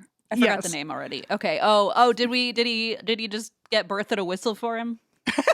He probably just like mouthed his mouth and she whistled behind him. That's what I feel like. Yeah. That's like a 2-man show. He probably got jealous that Bertha was probably invited to the band, and he went, wait a minute, now I want Bertha wants to go, I get to go. So anyway, I loved that the town decided, you know what's really going to get things kicking? Like without any social media or any other marketing, we're going to have a band, and they'll hear us from across the mountain. This feels like a Christopher Guest movie, like Spinal Tap or Waiting for Guffman. I don't know. Well, so anyway, that's Jakey Schwoob. That's one of the rooms you can get. The another room that you can get is room 27, which is named after Vern Spencer. He was one of the last great frontiersmen. He owned the local taxidermy shop, and he was apparently such an impressive marksman by 13 that Buffalo Bill already like had his eyes on him for like a Wild West show. He's a star. He's a star like me. He was apparently one of the nature guides in the area for President Hoover, Ernest Hemingway, the Wrigleys, MGM executives, and several movie stars of the time. Wow. He once was wounded by an 1,100-pound grizzly bear, which turned on him and slashed his chest open, and then he survived. Another time, he broke his ankle at a 15,000-foot high elevation, and he used his own rifles as crutches. This is what my dad thinks he is. Yeah. And then he was a lifelong friend and neighbor to Caroline Lockhart, saying that she was quite the character. Now, who was Caroline Lockhart? Who was she? I gotta tell you, she is literally the woman of my dreams. Oh, tell me more. Because I saw in his bio, lifelong friend and neighbor of 60 years to Caroline Lockhart. And all he had to say was, she was quite a character. And I went, now, Vern, she must have been quite a character because she's getting mentioned here as if I'm supposed to know who she is. Yeah. I scrolled down a little bit. Room 37 is dedicated to Caroline Lockhart. Oh, thank God. Okay. Who was quite the character. Now, when I hear quite the character, I think I could guess kind of what you mean. Like, oh, she had like a fun personality. She like quilted for fun and made silly designs. She's quirky. Yeah. And also like quirky for like the mid 1800s. Like, how quirky can you be? Yeah. I literally could not love a person more than this person. I'm just going to say it. Her novels and her columns rang with sharp wit, humor, and bright hopes for the underdog. She was called one of the 4 best humorists in America. Hey! She was Boston's first female newspaper reporter, went under the pen name Suzette, and covered featured assignments such as walking on the bottom of the Boston Harbor for a half an hour in early day and 250-pound diving gear, entering a circus cage with a lion who had killed his trainer the day before. Oh, sure. Interviewing a convicted murderer, and testing out the Boston Fire Department's first fire nets by jumping out of a 4th-story hotel window. She's a fucking delight. Lockhart was able to close down an illicit home for wayward women after she stayed there in disguise and investigated the atrocities. Yeah. She once joined a circus and vaudeville act and traveled with them. She also went to work cooking for the Osage indigenous people, and apparently no one could get in for a story about them, but only she did, and when her story came out, that week's issue sold out in less than 30 minutes. Caroline was a close friend of Anna Jarvis, the woman who has been given credit for starting Mother's Day. However, Miss Jarvis always held that it was really Caroline who deserved the credit due to all of her coverage of Mother's Day. Oh! She purchased and edited the Cody Enterprise, which is Cody's weekly newspaper, and worked against Prohibition's dry laws in her column called As Seen from the Water Wagon. Yes! She founded the Cody Stampede Rodeo, which is Cody's 2-day 4th of July celebration. She has been inducted into the Cowgirl Hall of Fame. She published many novels, 3 of which became movies. They were comedies. And she kept pets such as wildcats, bears, eagles, and snakes. Holy shit. And after having seen performers riding bucking broncos multiple times, she insisted on trying it for herself against the urgent warning from Buffalo Bill himself. Her ultimate success in riding the Bronco was met with a public congratulations from Buffalo Bill and a gift of one of his ponies.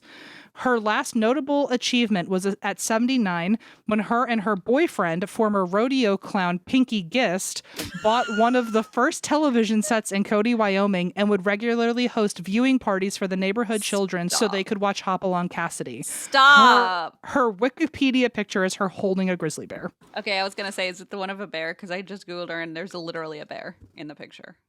I'm in love with her. Wow. I'm in love with her. And all of her pictures, she's smiling real big. She knows who she is. I love this picture of her with a bar, like at a bar, and she's behind the bar, and the sign says, "Men will fit outside." Yes. Also, one of her books, like all of her books apparently, I don't know if all of them were, but most of them were comedies. Apparently they were like really, really funny.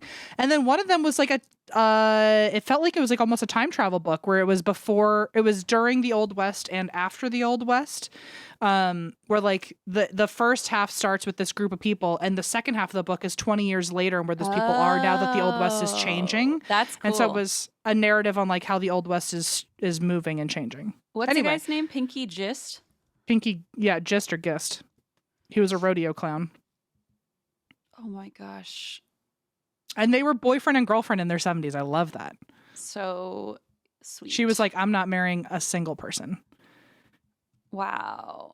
And she died in only 1962. So it feels like weirdly not far away. I am like so fascinated, Em. I'm so glad that you discovered this information. Anyway, if I'm ever going to this hotel, if I'm ever at the Irma, I am getting Caroline Lockhart's room. Yeah, no questions asked. You gotta. If I didn't get that room, I would just cancel my whole reservation. I'm so. That's the only time Em ever gets like what do you call it? Like A-list, like snotty, like. Do you know who I am? Do you know who I am? I am Caroline Lockhart's biggest fan. Put me in her room. I'm Caroline Lockhart's boyfriend. I'm Pinky Gist. I'm Pinky. Anyway, that's the Irma Hotel. Wow, that was quite a story. I'm still reeling a little bit from that. I feel like that could have been half the length, but between my deepish dive on Buffalo Bill and Caroline, there was one website that kind of had like some of the meat and potatoes of Caroline Lockhart, and then I just kept looking up more things about her. I couldn't stop. Like I was up until the wee hours just learning more and more about her. Did you have weird dreams? I know, but I I wish I summoned some of those. There's still time. Unfortunately, no. Yeah, there's still time. Wow, what a story, Em. Thank you for sharing with me. And now I'd like to go there. So let's do it. I guess we'll have to go at different times so we can both stay in Caroline's Lockhart's room. Or if you'll let me, I'll stay with you. But I could imagine us going ghost hunting just in Caroline's room. We just bring her like a grizzly bear as a gift, you know? Yeah, you know how you can just bring one. Yeah, I think, or at least watch her own movies in her room. That'd be fun. Yeah, that would be fun. All right, so this is the story of Heather Teague, and I want to say this is not a local story; it's a Kentucky story, but it's the far reaches of Kentucky. So we're going back to the 1990s. So it's August 24th, 1995, in a town called Spotsville, Kentucky, which made me think of your Spotsylvania. Sorry, what's it called again? Spotsville. Spotsville. Okay, that's who I think. Oh no, Spotswood is who we're named after. Never mind. Spotsville is part of Webster County, which is all the way on the western side of Kentucky and borders Indiana. So not quite in my neck of the woods. So we're talking about Heather Teague today. She was at her mom's house. I think sources say she was living with her dad at the time, but was stopping by at her mom's house. And her mom woke up, saw her in the house, said hi to her. She was sleeping on the couch. And her mom said, "Oh, you know what? I'm going to go and get you some groceries." She went to the store and bought her, literally, it's so funny because the mom, her name's Sarah, and she's like a huge character in this. And when she was interviewed for the documentary I watched, she was like, "I went and bought some grapes and a sausage pizza." I was like, wow, this is all very detailed, but I love it. I need the details. But I feel like she was kind of like one of us where it's like, I'm going to have my alibi fucking ready. Don't even worry about it. It's not quite so much the alibi part. It's more just, I think, that she remembers the day very vividly, if that makes sense. Okay. Yikes. Yes. So Sarah goes and buys some, she says, I remember it clear as day, bought some grapes and a sausage pizza. And she said, Heather loved sausage pizza, but would pick the sausages off. And so I was like, that's very charming and sweet. All right. She's liked it in the sauce. Sausage. Yeah. So she watched out the window as Heather left the house, not realizing she would never see her daughter again. Now, to clarify, which I realize I haven't even said yet, Heather is in her early 20s at this point. And she is a young woman. She's very well liked in town. She was Junior Miss 1990, first runner-up, Junior Miss 1990. And they have these like home videos of her in the Kentucky. I mean, think about like a pageant, right, from the 90s, like a beauty pageant. Then think about a beauty pageant in Western Kentucky in the 1990s. And boy, howdy, did I have a fun time watching that. I can't imagine. Just like debutante galore. Delightful. And like the sleeves. I mean, the sleeves alone could overtake the world, I think. And the polka dot. So many polka dots, man. I was like, this is such a little like the trip in time. There's got to be a headpiece at some point. For sure. Some headpieces for sure. And so it was just killing me that they have this footage. But she looked just so happy, friendly, bubbly. She was a little bit shy, but she was just one of those people where everybody adored her. She was homecoming queen, even though she was a little bit more reserved. And she had plans to go to Western Kentucky University and become a psychologist.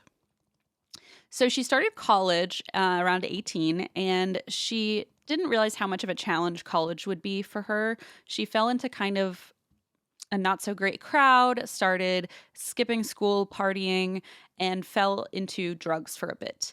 And because of that, she dropped out of school and moved home and couldn't really figure out what to do. So she found kind of a menial job at a factory. And her boyfriend at the time has been interviewed, and he said basically she was just so sad and lost because she had these big plans to go to college, study psychology, and then, before you know it, she's made a few decisions and is back home working this job and like no future in sight that she had hoped for. So she really was struggling at this point. And we're now fast forward to August 26, 1995. This, to be clear, is 2 days after she left her mom's house, which is why I specified. And so she's in her early 20s at this point. I specify this because the event I'm about to share with you happened 2 days later after she left Okay. her mom's. And that's why I said that she lived with her dad, because to clarify why her mom never saw her again. It wasn't like she vanished that day. She Sure. just went off and her mom didn't realize she'd That never that get a would be it, chance to yeah. see her again. Yeah. So we're on August 26th, 1995. This is 2 days later, and we're at Newburgh Beach. And the in the documentary, which I'll mention a few times, it's on Paramount Plus. Or it's not a documentary, I'm sorry. It's an episode. And it's called Never Seen Again is the name of the series. But it's on Paramount Plus. And the quote about Newburgh Beach was, "The first thing you need to know is that Newburgh Beach isn't in Newburgh." And I was like, Oh, that's the first thing? That's Okay. the first thing that you need to It's know. like, you have very little news if And that's what by I the need way, to there was know. like no other things to know. It was just like the one and only thing you need to know is that it's not in Newburgh. I said, Okay. "Oh, Thank all you." right. Thank you for that. Now we know. Sure. It is apparently on the Henderson County, Kentucky side. It's so silly. Okay. It's just basically a state border. So on the one side is Newburgh, Indiana. On the other Okay. side is the beach in Kentucky, like on the banks of the river. Sure, okay. They call it Newburgh Beach, even though Newburgh is across the river. Even though apparently a lot of people are fucking fuming about it. Apparently, people will never let it die, never It's let like- it live it down. Yeah. They're like, she doesn't even go here. It's just a beach. The beach doesn't even go here. Yeah. So Newburgh, Indiana's across, and that comes into play when people call authorities and state lines get involved, if that makes sense. Like state police versus another state's police. Yeah. Do you know what I mean? I kind of, I Shall don't, I is say there it a again? word for it? I just Is that mean, what you're, so what I'm saying is it's relevant because when people call the authorities, it's like, oh, that's not my jurisdiction. It's someone else's, because of the right. state differences.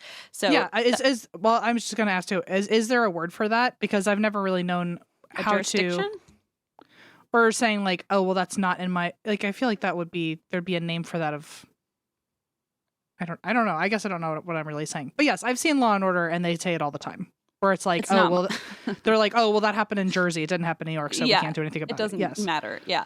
So this beach that's not in Newburgh, but is called Newburgh, is an active beach and river. There are outdoor activities. People like to take their four-wheelers here. They go boating, sunbathing, etc. And so there's this guy, and his name is Tim Wolfhall. And he is at home around lunchtime on this date, August 26, 95.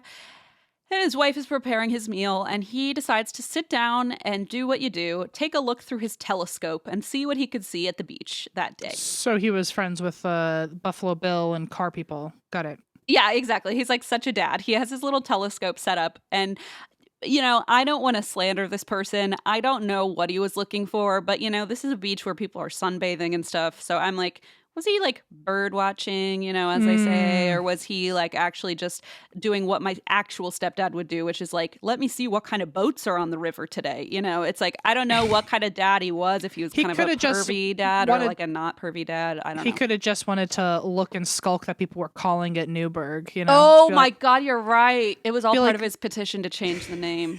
Yeah. I don't know. Could be anything. Yeah.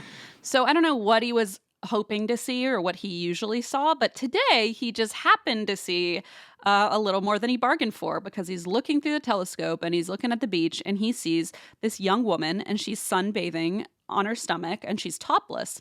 And so, for whatever reason, he lingers on this site for a few moments.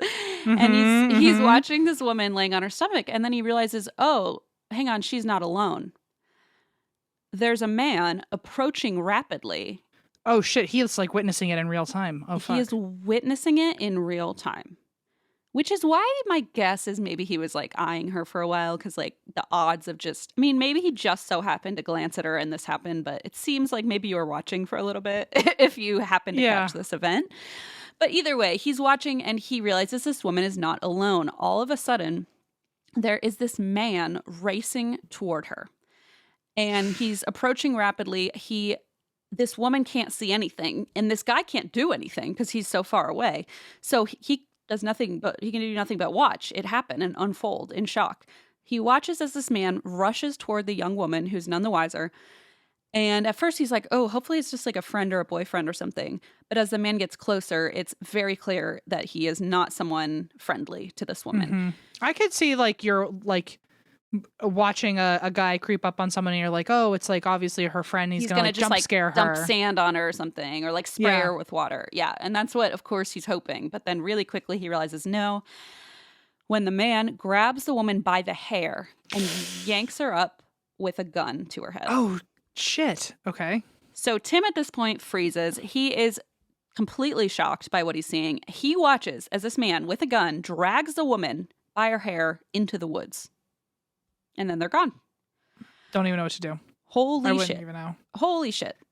Well, I'll tell you. You call 911 is what you should do. So he does do that. He calls 911, but he's in Indiana, and he watched it take place on the beach in Kentucky. So he tells Indiana police, and they hang up, and 25 minutes go by, and he's keeping an eye on his telescope like, are the police coming or not? And nothing happens because apparently that is not their jurisdiction, right? It's Kentucky. And as he's watching through the telescope, her stuff is still laying there on the beach. Like, it's completely untouched. And he's just, I feel like you'd almost be second guessing yourself. Like, did I even just see that? Like, it just feels so outrageous. And so after 25 minutes and he's antsy and he's nervous and he's like, what more can I do? So he decides to call Kentucky authorities, even though his call was routed to Indiana 911 because that's where he's located. So he decides to call Kentucky authorities, and he tells the whole story again. And this time, a Kentucky State Police trooper is dispatched. And as they're looking around the area, they find this woman's bikini bottoms and towel in the woods. And there is a sign of a struggle. Turns out Tim, on his telescope, also was not the only witness, because a local farmer hired by a guy named Jim Boy Allen, which really does sound like an Irma Hotel suite. This is the Irma room. This is a Jim Boy Allen room. He sounds like he was friends with Pinky Gist. He sure does. So this local farmer had hired Jim Boy Allen to shoot a video of any cars driving through because he was getting mad. This farmer was getting mad that people were trampling his crops and like driving through his land to get to the beach. All these youngins, you know, like ruining my livelihood. So he hires this Jim Boy Allen to take like a handy cam, like a camcorder, and film which cars were driving past so they could like write it down and, I don't know, come after him, however you do. Okay. So they go through his fucking footage and they find footage of not only Heather's car near where she was sunbathing, but also this red Bronco with a man speeding away in the driver's seat. So this show that I mentioned earlier, Never Seen Again on Paramount Plus, it appears to be only a couple years old. It's basically just like any other, I mean, I don't mean this in a bad way, but it's basically just like any of the other like investigation, discovery, you know, show or things where it's kind of like we've seen it before. You've seen the story, right? You've seen the talking head interviews and stuff. And the reason I kind of liked the way they did it though is that they went by theory. So they were like theory 1, and I thought, oh, that's kind of a unique take, right? So the first theory is it's a local predator. Also, I want to clarify because I don't think I've like even said it yet that was Heather Teague. To be clear, yes, I very think it was... quickly people saw her car. They knew that she was the one who had been taken from the beach.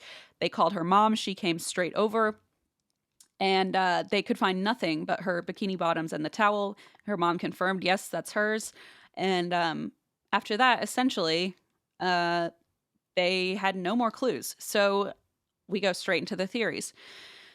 The first theory is that it is a local guy who's known to be a predator. So based on what Tim saw through his telescope, and this becomes a very contentious point, based on what Tim sees through his telescope, they create a composite sketch of the man who had abducted Heather. It's a white male, average build, bushy hair with a pot belly. And interestingly, as they were simultaneously researching this red Bronco they saw in the footage, they found this guy named Marvin Ray, also known as Marty Dill. And wouldn't you know it, he owns this red Bronco and he looks an awful lot like the composite sketch. So I'm going to send you a picture of the two. So just fair warning, I have several of these where I'm going to show you the composite sketch next to somebody. So... Okay. Even though, because my first reaction is, oh my God, it does look like him. But then like the third time you're like, okay, they all seem to look like the picture, if that makes sense. Yes, that makes sense. So here's a picture. This is Marty Dill on the right. That's his mugshot. And then that is the composite sketch on the left. Okay. Do you see it? Mhm. Yes. What are your thoughts? Or are you not sharing your, you don't want to get any theories out yet? I see why people think they look similar, but it's just shaggy beard, shaggy hair. Shaggy beard, curly hair. Yeah. And so this guy has a record, and he's known to police. And so they release these photos, this composite sketch and the mugshot, to the public. And they also release information about the red Ford Bronco. Now, not long after this, and I will say too, I didn't realize what his record entailed, like what contained. But I listened to Crime Junkie cover this, and apparently one of the crimes he had committed was he had been harassing this woman and calling her and saying, like, "Can I talk to your husband?" And he had just died. Like, oh shit. So the guy, like, this Marty Dill just kept calling her and saying, like, "Can I speak to your dead husband?" Like, over and over, and just harass the shit out of her. Ugh. And so just some weird stuff that this guy did. Like a dehumanizing or degrading. Yeah, like degrading, a little bit like pervy, like he would kind of just harass people, women he didn't know, just very like bizarre, calls into your character, that kind of thing.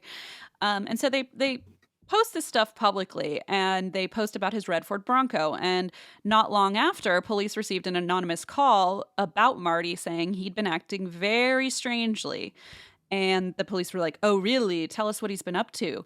And apparently, when Marty Dill had found out that the police had stopped by and were looking into him, he screamed at his wife and everyone in the house to get out. He wanted them to be out of there, wanted nothing to do with this, didn't want to talk about it. And so the police get this call, like he's acting really like defensive and strange, and they get a search warrant. Problematically, his lawyer had actually reached out to police and said, "Please do not, I repeat, do not go to this guy's house, because if you just show up, he is going to die by suicide." Oh, wow. Okay. The lawyer was like, "I know him very well. I know his intentions. If you just come hot at him like that, he's going to die." And police put that aside. They show up. They actually send a friend of his in to talk to him. And the friend, they hear a gunshot. The friend comes running out and says, "Marty's dead." Oh, shit. Okay. So either he was hiding something, he didn't want to go back to jail for other unrelated charges, but now that becomes literally a dead end. This one lead. Even if he did, we'll just never know. Yeah, it's unless there's some other very clear clue pointing to him. Yeah, it's more just conjecture now. So they were sure that this was their guy, right? And he dies. He shoots himself, and they're like, "Oh, well, he's guilty. Obviously, case closed." First of all, they don't even know where the hell Heather is, right? Like, question number one: where the hell is Heather? And disturbingly, soon after this kind of showdown, Heather's mom started getting some information from people that made her second guess this theory. And the information, which, by the way, police knew when they had stopped by the first time and he wasn't home, they talked to his wife, and she said, "Oh, no, Marty, he's bald." Oh. This photo was like 15 years old or something. Like, it was like, oh, shit, an old ass photo. And now he's completely bald, or at least had shaved his head. He didn't have the hair. And multiple people confirmed that ever since he got out of prison, he has not had long curly hair. Nothing shaggy, Weird. No shaggy beard, clean shaven. So it couldn't be him either way. So so police are like, case closed. And Sarah, Heather's mom, is like, "Wait a minute. I'm getting intel from several reliable sources saying he didn't have scraggly hair." So she's like, "Hang on, this doesn't add up. Like, this does not sound like you got the guy and case closed." So she is getting a little bit antsy, and now not only is her daughter not home, but she thinks that she can't even trust that they found the guy who took her. So now we get into theory 2. And most people believe, which I tend to as well, not knowing as much as, actual investigators on this, obviously, but most people believe that Heather was targeted and not just a random girl on the beach that somebody attacked. Like most people believe something happened or she was involved in something or knew some shady characters that targeted her intentionally, that it wasn't just a random act of violence. So there was this drug ring crime syndicate throughout the area that she could have been caught up in. And we kind of know that she had gotten caught up in drugs during her college, brief college stint. And so, it's not far-fetched to think like maybe she had some connections in a, crime ring or group that got her into hot water. However, the flip side of that is that when Sarah finally got the documents from the FBI, she's been submitting for decades now. She's been submitting FOIA requests to access all the paperwork.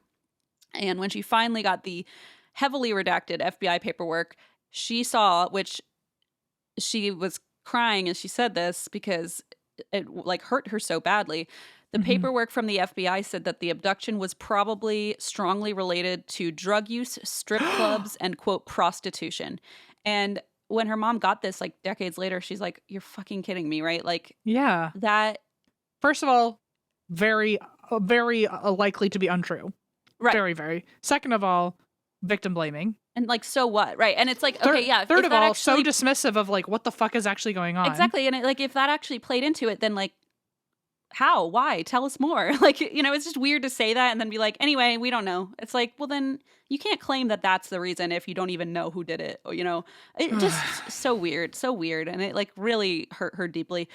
And so even though she was into some shadier quote unquote circles or crime rings, so what? Even if she was, that doesn't mean you just fucking dismiss it as why are we not just prostitution? Why are we not on the case because someone you deem as not enough is the one who got attacked? Is labeled in some way as the victim, exactly. And so just a little bit all over the place. And when investigators zoomed in on the Bronco, so now they're looking into this as she's been targeted by somebody, right? So they zoom in on the footage of the Bronco and they can confirm, wait a minute, the guy driving this Bronco, which belongs to Marty, is bald in the footage. So they're like, okay. Wait, so he was there. Oh my God. So, okay. Isn't that, it's so I hate this. It's okay, so trippy. So now they don't, so now is he back in as a suspect? Even though so the police now, are right? convinced it's him. No matter, the police are it's him for sure, case closed. And as they're kind of trying to close the, whatever you call it, tie up the loose ends, so to speak, they look into the footage and they're like, wait, so that guy in the car, in the truck, yes, is Marty. And he is bald, just like everyone's saying. So that really was Marty driving at the beach that day.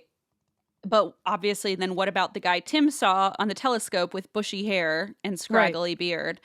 We're just totally ignoring that fucking guy. It's just so weird. So people were like, we don't know what to make of this. Perhaps there was an accomplice. Maybe Marty was driving and he had an accomplice who got involved and he was just the getaway driver. Who knows? And maybe that's why he ended his own life, because he knew he was being cornered and he'd been caught. Ugh, that feels like such a really long-winded, complicated version of this where it could just be one guy. Wait, what? What do you mean? Are you saying that it feels like they could have been in cahoots with each other and it was actually two bad people? And that's what they're trying to figure out is if Marty was actually driving that day, but then Tim saw somebody different on the telescope, maybe there were two guys, maybe he had an accomplice. I feel like that's overcomplicating things. I feel like it's a coincidence that guy was driving, and I think this other guy was a standalone person. Interesting. That you think that Marty Dill was just happened to be there? It was just a... Okay, I think he just happened to be there. I have no evidence for that, but I feel like for some reason maybe they were in cahoots and one person's over here and one person's over here. I feel like that's too much. I feel like this one guy is just getting away with it and we're blaming it on someone else who had a was record conveniently or there. whatever. Yeah. Well, interesting. Okay, so hold that thought because to be clear, it's pretty obvious. No, it's pretty obvious we don't know what happened. So, just to hold that thought, if that's your theory. And so one of their thoughts was maybe, if there is an accomplice, he could be in the back holding her down while Marty drove, who knows? And then theory 3, which kind of it goes back to what you were just saying, is the theory that this was a serial killer. Now, it sounds far-fetched because, like, it sounds far-fetched. It sounds like, it always sounds far-fetched. Right, that it's a serial killer. Like, it sounds, but hear me out. So July of 2002 in Medina, Ohio, police called the investigators on the Heather Teague case. Mm-hmm. They were investigating a killer named Christopher Below, and they were investigating him for the murder of his ex-girlfriend, Kathy Fetzer. And this police officer had tracked the guy down to Evansville, Indiana area. And that's why he was calling and saying, hey, can you keep an eye on this guy? He's in your neck of the woods, and we're looking at him as the murderer of this young woman. So he calls just to give the police a heads up. And they're like, oh, can you tell us more about this guy? And he says, yeah. We are keeping an eye on him for the murder of, or we're trying to pin him for the murder of Kathy Fetzer. We've never been able to find her body, but as we followed him around in his past, Christopher Below, we found a suspicious pattern of missing women cropping up anywhere he spent a lengthy period of time. So, including, I think there were five missing women that they were. That's not just a pattern anymore. No, that's like very holy onto something. Shit. So this included St. Cloud, Florida, Hilton Head Island, like all over the place. And so they said, hey, on the off chance, any young women in your area go missing recently? And like, they're basically asking just to be like, God. We have to ask. And they're like, yeah, there was. It's like, that's why we're on the phone with you. Literally, almost, actually. exactly. And so they're like, oh shit, like maybe these are connected, obviously. So he looks at the photo of Catherine. This is the police who were on the Heather Teague case. They sent over a photo of Catherine, who they're trying to find and trying to solve her murder, or her disappearance at least. And he looks at the photo of Catherine and goes, holy shit, this could be Heather's sister. Like, they look so similar. They're both under so 5. Now he's got a type. Exactly. They're both 5 foot to 5'2" inches, like very short, petite, very dark, long hair. And so that pattern fit all of the people that had gone missing, all the women that had gone missing on his little travel spree. And therefore they're thinking, well, clearly this is his victim type, you know? Mm-hmm. And that made it more alarming, like maybe Heather was involved in this somehow. And what's more, they could confirm he was living in the area during the time of the abduction. So it's looking a lot like this guy. I feel like it's kind of amazing. This whole story is only coming together because of a lot of happenstance. Like, yeah. Like, how lucky is she? Yuck. But to have been looked at through a telescope at the right fucking moment for someone to ID her. And like, what are the odds? It's that other town's police station is the one who called them and gave them the lead of this new person. Like, it's just weird that if none of these things happened, then she would just be a missing person and they'd have nothing. Devil's advocate, she is still just a missing person and there are no answers. As I said, that's still unsolved. So even though I keep thinking you're going to have did happen, the answer at the end. There's really, I mean, and I will also add that Sarah, Heather's mom, believes some of those like big pieces like just complicated the search and added inaccuracies or added, like, she does not believe that this call from Tim she thinks that call like completely derailed the investigation. She does not. But I will also say she's gone up and down through this roller coasters, decades. So, you know, take everything with a grain of salt. But she does not believe that it sort of happened the way that police tried to make it happen. She thinks they were kind of like what you said. She thinks they were trying to maybe pin it on this guy, Marty. But she's also we'll get to it. We'll get to it. But I'm going to send you a photo now of the sketch, the composite sketch next to Christopher Below, this like suspected serial killer guy. Okay. He looks less like the guy than the first guy. Yeah, I think so, but I can still see it, like the nose and the eyebrows. I don't know, something. I think about if his hair was like shorter and like more frayed or something, like the hair on his head is throwing me off, but the rest of him does look like the composite sketch. I agree with you. And like I said, he is big time trouble, right? Because the FBI is now involved. He's suspected in the disappearance of 5 women. He lived in the area. She fit his victim profile, and the composite sketch fits. And I want to add one more picture, Em, because if that one didn't shock you, this one might. Oh, God. This is another picture of his. This is like a whole body comparison of his actual. Oh, damn. That's pretty. Picture. That's pretty spot on then. The sketch. Is that not freaky? Yeah, it's so weird. From his neck to his belly button, they are identical. Yeah, and he had a limp, and like that matched the description. Yeah. He also had this genetic thing where his thumbs turned inward, and that was reflected in the drawing. It's like very, very. But then, you know, people argue like, well, maybe they were influenced to. Who knows? But it is a very like unsettling, uncanny. It's likeness. Weird. Yeah. It is weird. It's weird. So we'll share all this on socials as well if anybody wants to see specifically. So now police are like, well, shit, Christopher Below's on our radar. We got to check into this guy because he very well could have had something to do with this. And hey, wouldn't you know it, Emothy? Tell me. Christopher Below and remember Marty Dillon the Red Bronco? Are they friends? They've been friends since grade school.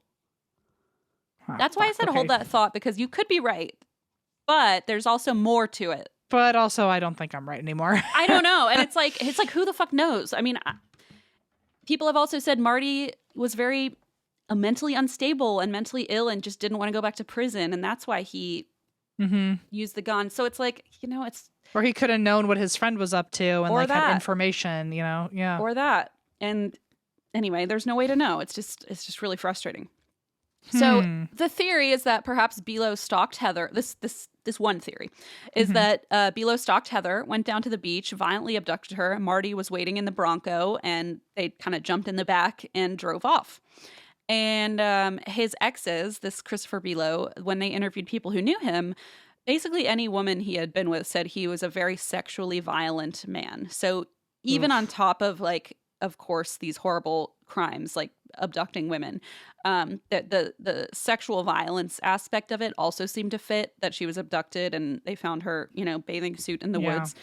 And so unfortunately they actually never found Kathy Fetzer's body, the Medina police were looking for. But in 2004, Below pleaded guilty to attempted involuntary manslaughter in her disappearance. And there's some weird shit. Like the detective who interviewed him during interrogations said on the show, on the Paramount Plus show, he basically said that Below was saying all this very shady shit. Like, I doubt there's much left to find if you do find her. And apparently he also said, if I told you what I did with her body, you'd think I was a horrible person. Like weird commentary like that. But then sometimes I'm like, I don't know. Sometimes creeps just talk like that to, I don't know. It doesn't prove anything, right? But it's not a good look.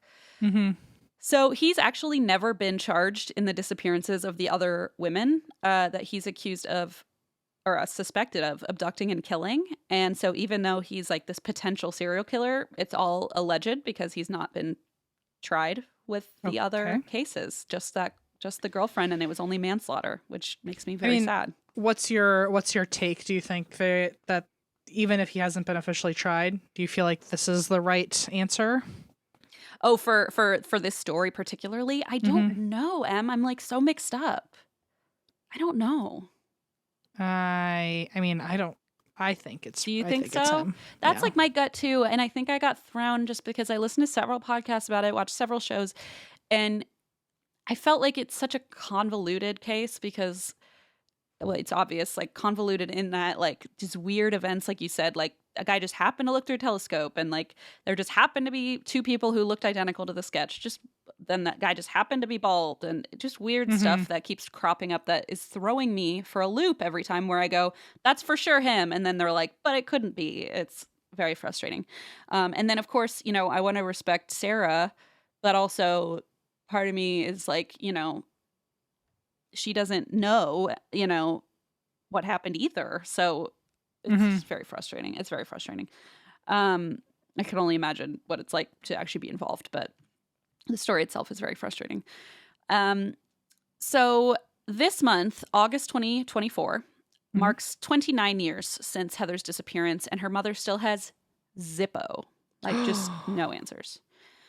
I know you said that we didn't get an answer at the end of this, but I I know, still but keep not believing you. it's because, like, once you hear so much information, you're like, oh, well, surely this led to something. And then to hear, like, nothing, it's Yeah. like, how could it be, you know? And I will say there's a lot still kind of happening. Like, Sarah is still actively working the case. She apparently has worked it harder than anybody else, which is understandable, being the mother, you know, and trying to find answers and saying, I got to do this myself if I can't get answers any other way. And so despite the detectives urging that it was Christopher Below and Marty Dill, she believes either she said a few things, and I don't want to put words in her mouth because I've heard this from different sources.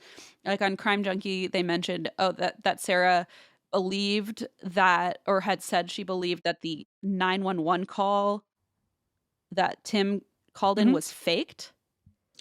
But didn't she also say she didn't trust trust his account of what he saw in the telescope too, right? So I kind of hinted at that, but basically what I meant when I sort of hinted at that was that she doesn't even think the call is real. Like she thinks the whole thing was just not even true. And so I also don't want to just like blatantly say that. That's my understanding of what she thinks, and it feels like a lot of telephone, you know? Like I don't want to say she thinks this, that. From what I heard, it seems like she thinks there was some shady shit going on the investigator side, and there's a lot of drama with her, with the court system, with police department. There's a lot going on there, and I don't know enough to like make a judgment call, but she, you know, it is also her right to hope that her daughter's still alive, and so she hopes, you know, if Marty and Christopher Below didn't kill her, and perhaps something else happened. Perhaps she was human trafficked.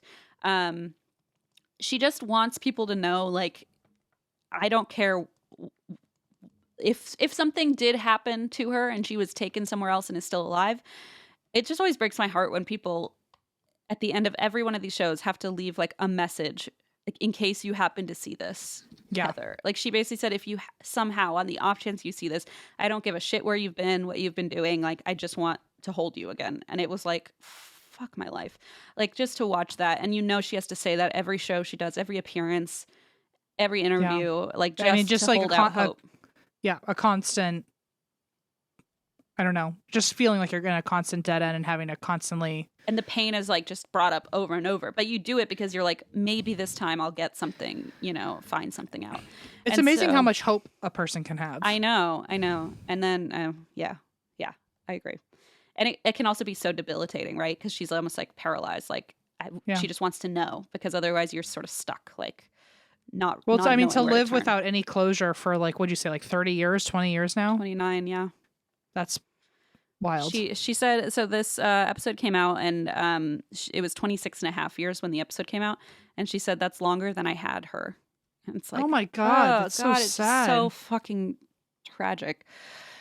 And so, you know, she hopes against hope. She knows it's a slim chance, but she hopes against hope her daughter is still alive. But if not, she would also, of course, want closure, want answers, be able to lay her to rest properly, give her a proper send-off. And through tears, this part also got me, and I think it'll get you too. Like, I feel like sometimes I tell like a little side story that makes it so much more human and relatable and grounded. But she says, she started crying. She basically said, every time I get a phone call from an unknown number and I answer, if there's a beat of silence, like before, she said it's usually Social Security or a telemarketer. She says she always answers. And if there's that like beat before the recording starts, she's like, I can't even stop myself. I hear myself go, Heather. And then it's, you know, inevitably Social Security, some scam, you know, telemarketers, what have you. But she said every time, and she just has that like hope, that like tiny flicker of hope. And interestingly, I just happened to look into this case because I was looking up a bunch of Kentucky cases, and I found this one. And incidentally, 5 days ago, a headline was released in the Courier Press that read, Heather Teague's mother sues Kentucky State Police and FBI for civil rights violations. And so this is a very developing story. Within the last week, as we record this, she's suing for $29 million, claiming that the state police of Kentucky and the FBI mishandled the investigation into Heather's disappearance. I will say it's also not the first lawsuit she's put forward. There have been several Okay. that have been dismissed or Well, like throughout the years, I imagine you've got a lot of yeah information you have to weed through, and try and you find. Yeah, exactly. And so that's kind of what's been happening. And so the newest update is that as of I think now 6 days ago, that she's suing for 29 million. And this is the article itself in the Courier Press. She said the lawsuit comes after law enforcement spent almost 3 decades ignoring evidence she's collected that goes against the narrative investigators settled on from the beginning, that a man named Marvin Ray, Marty Dill, appeared from a line of trees along the beach and hauled the sunbathing Heather away. On top of the damages, she wants explanations and accountability. I have a piece that I've presented all I need to, she said. It's their turn now to explain to me why they've done this. So she really is hoping she can get some clarity. She also, I will add too, I think part of the complication is that she's made some accusations that the police are not thrilled with. Like she said with the 911 call, she was able to listen to it years ago. Then a few years later, they let her listen to it again, and she claimed it was a different recording. And so everyone said, well, holy shit, like, maybe they forged it, maybe they made it up. But or then maybe like she's what? Ashley from Crime Junkie made a good point that like he made 2 different calls. He called Indiana and he called Kentucky. Oh, right. So he told the story point. twice over the phone. So like it could be that she's just hearing 2 versions of him telling the same story because she's never clarified why they sounded different. It just said like it sounded different. So, or it could be, for example, like somebody playing a recording on a CD versus like a tape recorder, or who knows. But she's made some claims that have like caused upset. And there's been a lot of like conflict between her and the police and trying to get information and get to the bottom of things. She's claimed that like the police are framing Marty because, it was kind of an easy get, like sort of what you said. And that's what we know, which isn't a whole lot. And it's really tragic and frustrating. And, I'm hoping that Sarah, like through this court case or through some other means, is able to like finally get the closure. We can hope, it happens. So that's what I hope. But that is the story of Heather Teague. And like I said, I didn't know about this lawsuit until I was researching it. And now I'm like, man, maybe I should have waited to see like what comes of it, but I'll keep an eye on it either way as the lawsuit progresses. But in the meantime, if you do have any information, her name is Heather Danielle Teague. Her date of birth, April 25th, 1972. She's been missing since August 26, 1995. If you have any information, you can call 270-836-7643 or visit findheatherteague.com. And that's the story. Someone just asked us recently, like, what my favorite stories that you cover are, and I feel like usually I would say the unsolved mysteries because I like to dip my toe into that and see like, but I always get frustrated at the end when I realize that I'm actually not going to crack the case single-handedly. Right? It's like, how come? Weren't they just waiting for us? Right. This whole time? Yeah. This is very frustrating though because I feel like of the theories you put forward, each of them were believable. They really were. I feel like sometimes there's like one outlandish one where I'm like, okay. But aliens. Yeah, there you go. That's the outlandish ones. Man, yeah. I already said it, but it really is amazing how much hope a person can have just I know. Waiting for just I don't know if it's even hope or just desperation for closure. Like it's just because I'd have both. I think it's both. Yeah. Yeah. Oh man, do you how did you hear about this one? I was just researching Kentucky stories because Saoirse's out for a little bit, so I was like, oh, back on my research game, and I forgot what I Googled usually, so I was like. Crimes in Kentucky? ? I don't know. I didn't. I was like, man, it's been a while since I've had to like pull a topic from thin air, Yeah. No, that's what I did with mine. I was like, what's a state I'd never ever cover? Yeah, like, that's smart. I like how I'm like, what's Wyoming. what's my state? you're like, well, I can't do that with LA. There's too many. I think I've really covered the main ones anyway, too, of like Cecil Hotel Haunted, and all that. Yeah. But no, that was. I mean, well done on your research since this was. It was a lot. 100% you. It was really chaotic. I felt it happening. I was like, oh, by the way, did I say it was Heather? Like I knew I was all over the place. I apologize. things have been in a little bit of upheaval behind the scenes, not in a bad way, folks, with us, but like just a lot happening, a lot of Everyone's getting hit with moving something. parts. Everything's kind of happening. It feels like, when it rains, it pours. Like everything's happening at once. And so everything comes in threes, and I think we've hit our 3, so I think we're good now. We've hit 33. Anyway, so we've been doing our own research for a second, and but anyway, it gave me the ability to find Caroline Lockhart. So there you go. And honestly, you're better for it, I would say, with that new discovery of your soulmate. So 1000%. Okay, cool. Well, next time you hear from us, we'll be coming up on our tour. So, oh God. Please go and buy tickets. Thank you so much, especially if you are in the New Jersey area. We're really trying to get Newark up. So yeah, it's our first show. So we're trying to get a rowdy crowdy for our first show. Let's do it. I love a rowdy crowdy. If you're not loud on our first show, I'll cry throughout the whole second show. And Terrytown does not want that. You'll ruin it for everyone in Sleepy Hollow. It won't be Sleepy Hollow that day. It'll be very loud hollow because it'll be me scream crying. Oh, you mean Weepy Hollow? Weepy Hollow, that's right. Okay, yeah. I also want to add real quick, we're going to do an after dark, and I'm excited because today is my day for show and tell. We're starting a fun little show and tell situation. So we're going to go do that, and I'm going to pick from one of my many items here in my cluttered ass office to do a show and tell on Patreon. So if you want to join us, go to patreon.com/ooh, is it? And that's where you drink? I always forget, but we're on there somewhere. So you can find us in the show notes. And get our book because we're coming up on pre-orders. We're almost through with that. We have a lot of action items for you people. It's time to get to work. Everything. Get to work. And that's why we drink.